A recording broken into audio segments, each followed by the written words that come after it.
Hello agents, this is Hannibal and welcome back to the channel. It's Friday and we've had a few days to check out the new DLC, Battle for Brooklyn. I have some footage recorded and I have some thoughts, but I am saving those for a later video or perhaps sets of videos. I'm not interested in zipping through the new content. I want to chew on it for a little bit. So content is coming. Thanks for being patient though. Now, by request, and in continuing the trend of what content creators aren't really telling you, we're going over proficiency and expertise and why it's important. Proficiency and expertise can be a pain in the ass, though. It's a grind, and probably the biggest grind of the game. And if I'm being honest, grind is not my favorite thing to do. You've seen the glowing icons, you've heard the words proficiency and expertise, maybe even tried to max them out. But those of you new to the game, or those of you coming back from being gone so long, do you really understand what they do? Most new Division 2 players don't, because the game never really explains it clearly. In this video, I'm going to break it down, exactly how proficiency and expertise work, what's worth your time, and then you can figure out what you could possibly ignore without hurting your build too terribly much. So let's do it. So, what is proficiency? Well, proficiency is the first step in the expertise system, but it's the second step once you figure out the build you want to use as your go-to. Proficiency is how you, quote-unquote, learn how to use the weapon, gear piece, brand set, or skill by simply just using it. Now, how to gain it, you use the item in combat. Kill enemies with it, just have it on and run content, or you could break it down as junk and donate the materials at the expertise menu, which is found at the recalibration station. Now, each item has its own track. You want proficiency with an M1A? Use it or donate M1As as junk. Want to raise proficiency in the striker's battle set gear? Equip the piece and go fight with it. Now, once the proficiency bar hits 100%, you've technically mastered the item, and now it's eligible to be upgraded with expertise. Pick up another set, another weapon, and rinse and repeat. Now, from 0 to proficiency, don't quote me on this, it's between 20 and 24 individual copies of that piece to get to donate to get to proficiency. Last I looked, it's been a minute. So 20 to 24, maybe 26 M1As. You collect them, break them down as junk, donate to the recalibration station. That should make it proficient. Okay, now a quick cheat is to put 6 pieces of gear of the same set and run 2 or 3 countdowns, 4 at the most. After those countdowns are completed, you've mastered the set and they are all proficient. This is what my old clan had done prior to the Hannibal clan. 6 pieces of gear and run through countdown. At the time we did this, it was like 2 or 3 countdowns, maybe 4 at the most, and by the time we were done with those countdowns, they were all proficient in that particular brand set, and we moved on, rinse and repeat. You could technically do it if you have 6 pieces of that gear of each brand set. You could probably get through it in an afternoon. Now, what's expertise? Well, expertise is the real reward, but it's also the real grind. Once you're proficient in something, you can raise its stats permanently. However, as I said, this is the real grind of the game. The more you are proficient, the higher your expertise level, and I believe the max level now is 30. So 1 point of expertise is 1 bonus stat. Weapons get 1% total weapon damage per point.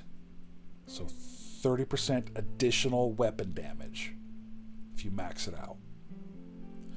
Gear sets get 1% armor, so 30% as the max per piece of gear. And skills get 1% skill efficiency, which improves cooldown, healing, damage, etc. So do the breakdown of the math. At the time of this video, there's 30 levels of expertise. That's 38% additional armor for each piece if you dump expertise into each item, and 30% additional weapon damage for your primary, your secondary, your sidearm, and your specialization and your skills. But remember, expertise costs material and resources. A lot of materials and resources, including exotic components, which you receive if you break down an exotic item that you do not need. The upgraded cost is SHD materials, components, electronics, and other resources, including those exotic components I just mentioned.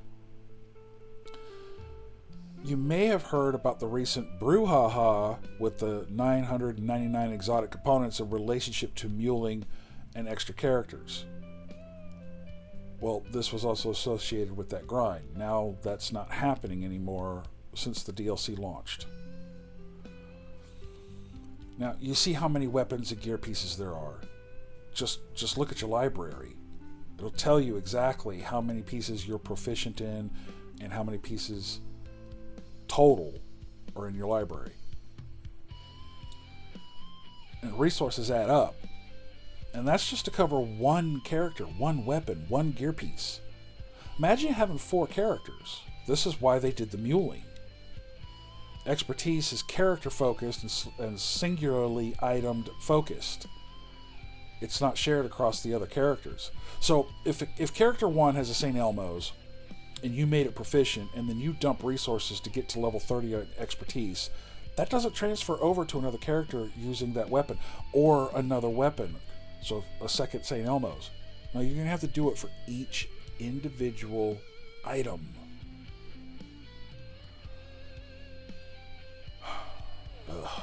Like I said, it's a grind. And the higher your expertise level overall, the more you can upgrade each item. St. Elmo's +1, or you start at +1, St. Elmo's, whatever. Max it out to 30, and so on and so forth. Rinse and repeat. Now, why this system confuses people, here's where most players give up. Again, it's a grind. I cannot stress this enough. Proficiency and expertise are not explained well within the game, and some players mistakenly think you need to max expertise to be effective. Yes, but no. It depends. Let's break down that myth.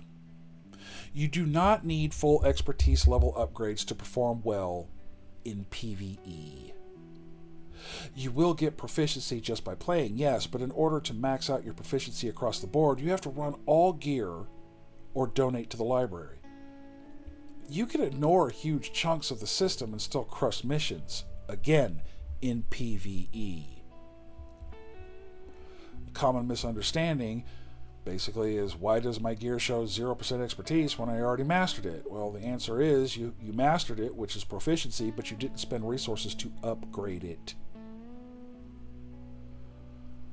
So what should you actually focus on? Well, in my opinion, start with a weapon and gear set that you love playing with. Get proficient in 2 or 3 weapons you use most. This includes your primary weapon, your secondary weapon, and a sidearm if you're that kind of player. I use all of my tools. I use my skills, and I use all of my weapons. They're there for a reason. Upgrade it a few times. I would say 5% or 10%. And you'll notice 5 to 10% weapon damage is noticeable. Upgrade your gear the same way, for starters. Then I would focus on core brand sets. If you run Grupo, Cheska, or Striker, get proficient with all the pieces that you use. and I would recommend getting proficient in all the pieces. It makes it easier to deal with in the long term. So if, let's say, you're using just a Cheska chest plate, do the entire Cheska brand set. It makes things a little bit easier to keep track of, because you may swap out your knee pads for something else.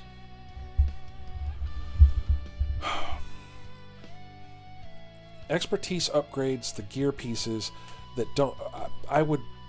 Let me rephrase. I would expertise upgrade the gear pieces that you don't have blue armor cores on first, because it benefits from the additional armor. You already have a blue core on a piece, leave it alone for a little bit. It's already got the armor.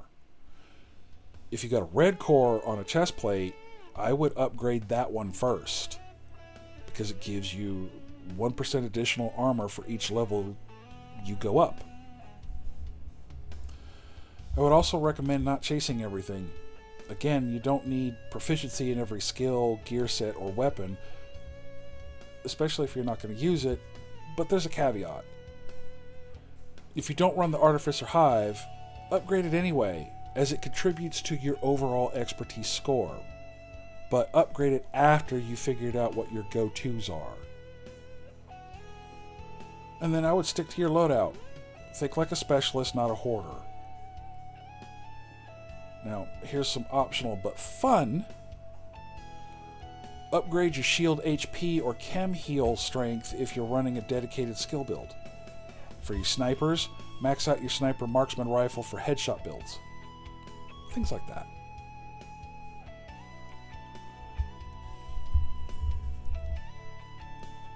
For me, the best ways to level proficiency, countdown mode is by far the easiest and fastest. It's fast, it's rewarding, and has multi-targeted loot. So you can kill 2 birds with 1 stone. If you've got 6 pieces of some, brand set you're probably never going to use, start with that. There's 8 people in the team. You'll get carried. Get proficient with that. While you're getting proficient with that, look for targeted loot on something you know you're going to play with, like Strikers, or Cheska, or Walker and Harris.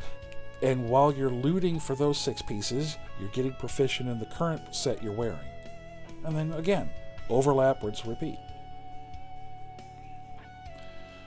Open world control points, especially levels 3 and 4. Again, you're killing 2 birds with 1 stone, especially for the new players.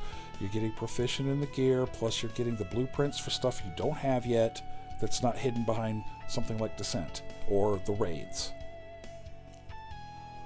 Summit, especially with floors with directive bonuses.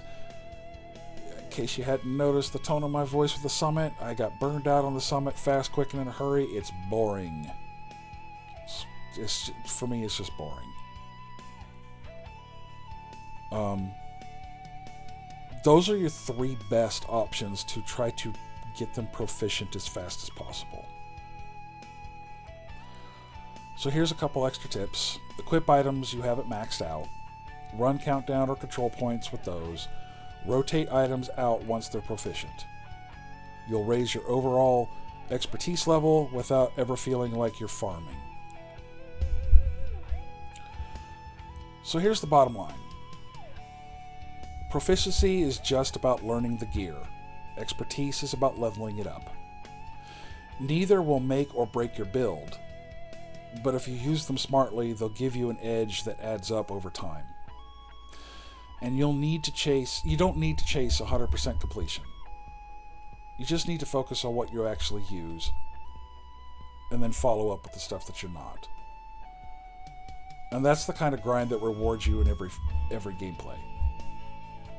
Grind the resources, not the gear proficiency. Donate said resources to raise the levels, both proficiency and expertise, especially in stuff you're probably never going to use. Now, expertise matters more in the dark zone. It does help with PvE, yes. It makes you hit harder when applied to weapons and adds a percentage of extra armor for survivability, sure. Where it really shines is the dark zone. Conflict is supposed to strip everyone down to their base level. Watchpoints are supposed to be nulled, as well as expertise. Conflict is supposed to be about your skill as a PvP player against other PvP players.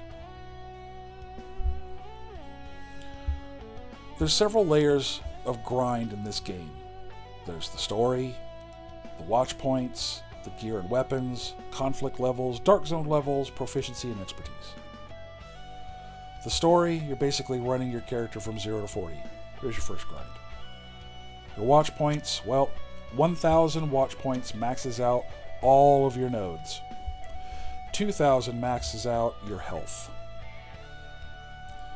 You got your proficiency, 20 to 24, possibly 26 donated pieces to donate per item, or wear each piece and weapon until you master each piece.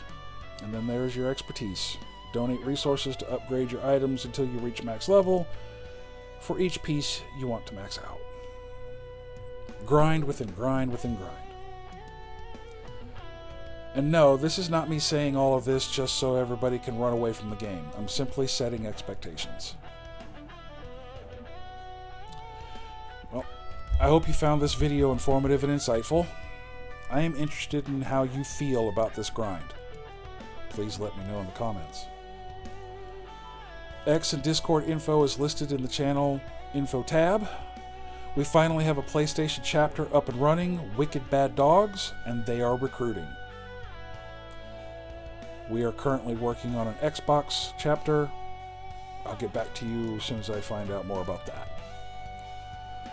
And don't forget to help with the algorithm. Like, share, and subscribe. Hit the notification bell. We have hit, as of the time of this video, we have hit 608 subscribers, and we have hit over 23,000 views. So this little channel is growing, and I couldn't do it without you. So yes, thank you very much. I do appreciate it. The next goal is to hit